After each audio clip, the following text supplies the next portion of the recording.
Bonjour les amis, je vous retrouve aujourd'hui pour la 22e vidéo de mon défi 30 vidéos en 30 jours. Et aujourd'hui, je vais vous parler de Laura Massis. Dans cette vidéo, je vais vous partager pourquoi c'est un modèle pour moi dans mon projet de podcast. Ah oui, ça y est, je vous ai lâché un de mes prochains projets qui est effectivement de créer un podcast et je vais vous expliquer pourquoi Laura est un modèle pour moi. Je vous partagerai aussi dans cette vidéo un message que Laura a transmis un jour suite à une question qui lui avait été posée à destination de nos enfants. Mais d'abord, qui est Laura Massis, pour ceux qui ne la connaîtraient pas? Alors Laura, elle a commencé par des sages études de droit, comme elle dit, pour devenir magistrate. Et puis, une rencontre l'a fait basculer dans le monde de l'audiovisuel. Elle rencontre Jean-Marie Cavada qui la prend sous son aile et qui lui met un pied à l'étrier. Et la voilà partie à 23 ans dans le monde de l'audiovisuel. Elle fait sa première télévision et son premier direct. Pour elle, elle raconte qu'elle vit une minute de tension inouïe qui est à jamais gravée dans sa mémoire. Et là, elle comprend que la caméra est comme un animal qu'il faut dompter à force de travail et de spontanéité. Ce premier passage à la télévision sera le début d'une aventure qui va durer presque 20 ans.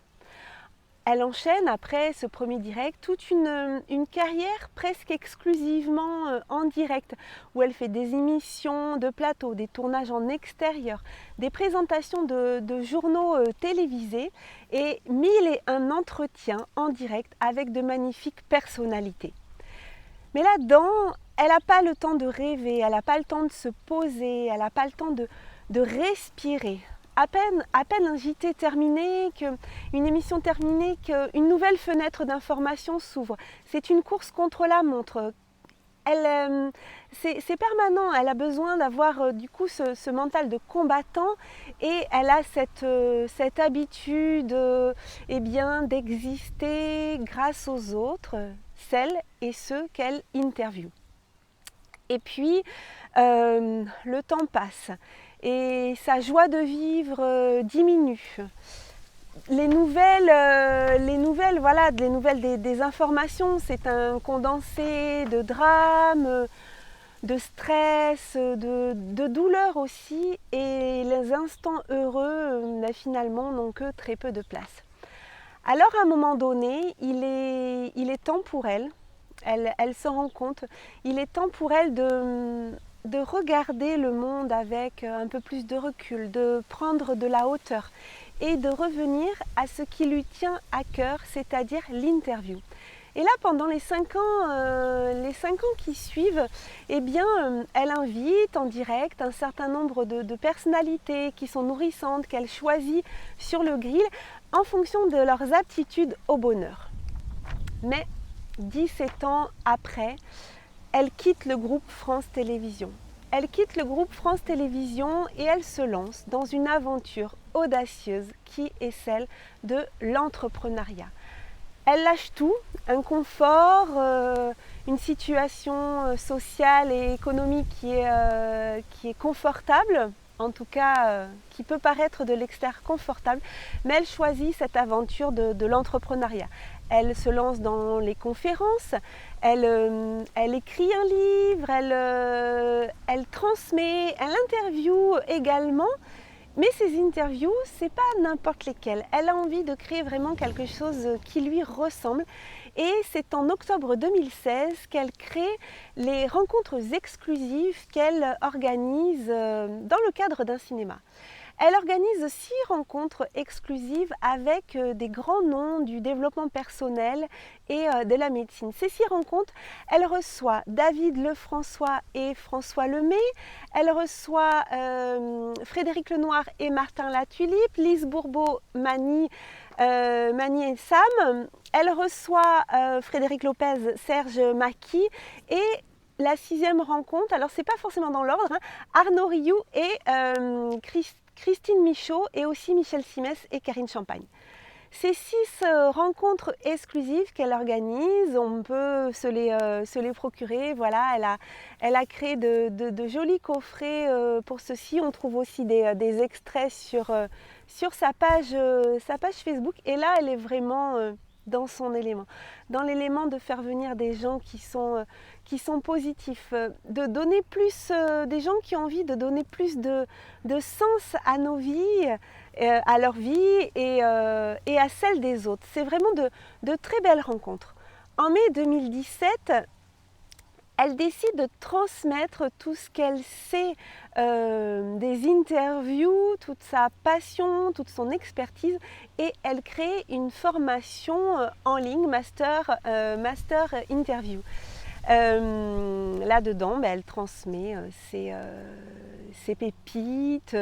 Et comme je vous le disais au début, eh bien moi, ça m'a beaucoup servi dans mon projet de podcast où j'interviewe des personnes qui vont partager avec nous leur histoire sur une thématique que je vous révélerai bientôt. Voilà, vraiment, Laura, c'est un modèle pour moi parce que dégage d'elle beaucoup d'authenticité, de sincérité, d'amour de l'autre et de l'envie de mettre en avant l'autre et de laisser l'autre exprimer cette sincérité, cette authenticité qui est en lui. Depuis 2 ans aussi, Laura est coach. Elle s'est formée au coaching et elle accompagne des groupes de femmes qui se sont oubliées et elle les aide à retrouver la lumière qui est en elles. Et son programme s'appelle Moi d'abord. Alors, est-ce que j'ai rencontré Laura en réel ? Oui, j'ai eu cette chance-là et c'est là que je l'ai découverte. C'était au live de la meilleure année de votre vie, encore une fois. Le dimanche matin, de 8h à 9h, nous avions la possibilité d'avoir un moment de questions-réponses. Et parmi François Lemay, David Lefrançois, Yannick Alain, Christian Junot, il y avait aussi Laura Massis. Laura que j'ai découvert à ce moment-là, une femme merveilleuse, très, très belle, très lumineuse. On sent chez elle effectivement cette liberté, le fait d'être une femme libre qui vit aujourd'hui de sa passion et de ce qui l'anime. Et le petit message que je voulais vous partager parce que moi ça m'a beaucoup marqué. À un moment donné, quelqu'un dans le public pose une question en rapport aux enfants, par rapport au fait que ce monsieur pose la question qu'il est entrepreneur et qu'il a envie de transmettre certaines choses à ses enfants par rapport aussi à son travail d'entrepreneur et comment on peut transmettre un petit peu ce mindset aux enfants. Et elle dit qu'à sa fille, à sa dernière, je crois, elle parle qui a 7 ans, elle dit tous les matins quand je la dépose à l'école, je lui demande quelle est ton intention pour aujourd'hui ? Quelle est ton intention pour passer une belle journée ? Et elle raconte que cette question au début peut paraître bizarre à sa fille, et puis qu'au fur et à mesure, elle commence à poser des intentions et à changer en fait son mindset, à avoir ce mindset différent, que le bonheur, ça se construit et que ça crée une certaine conscience chez elle de qu'est-ce que je vais mettre en place aujourd'hui pour passer une bonne journée et pour faire de cette journée une belle journée. Eh bien Laura, quand moi je t'ai découvert ce dimanche matin, 12 mai 2019, j'ai découvert une femme qui m'inspirait et une femme que j'avais envie d'avoir pour modèle par ce qu'elle dégage et par ce qu'elle apporte aux autres et qu'elle a suivi son chemin pour accompagner les gens à révéler, les femmes en l'occurrence, à révéler leur lumière. Alors merci beaucoup Laura pour tout ce que tu m'inspires et que tu inspires aussi à de nombreuses personnes. Et j'avais envie de vous poser la question, et vous alors ? quelle intention vous avez aujourd'hui? Alors peut-être que là on est en fin de journée, ça dépend à quelle heure vous verrez cette vidéo. Quelle est votre intention pour aujourd'hui ou pour demain? Voilà, quelle est votre intention pour passer une bonne journée? Commentez dessous sur voilà, ce qui se passe dans votre tête et est-ce que vous vous posez ce genre de questions. Ça m'intéresse d'échanger avec vous à ce sujet. Eh bien, je vous souhaite une très belle fin de journée ou une bonne journée suivant l'heure qu'il est. On se donne rendez-vous demain 18h heure de Paris, 12h heure de Québec pour parler d'une nouvelle personne qui m'inspire. Et demain, ce sera Stéphanie Hervé. Voilà, une femme aussi très très inspirante. Vous allez voir, je vais vous partager ce qu'elle fait.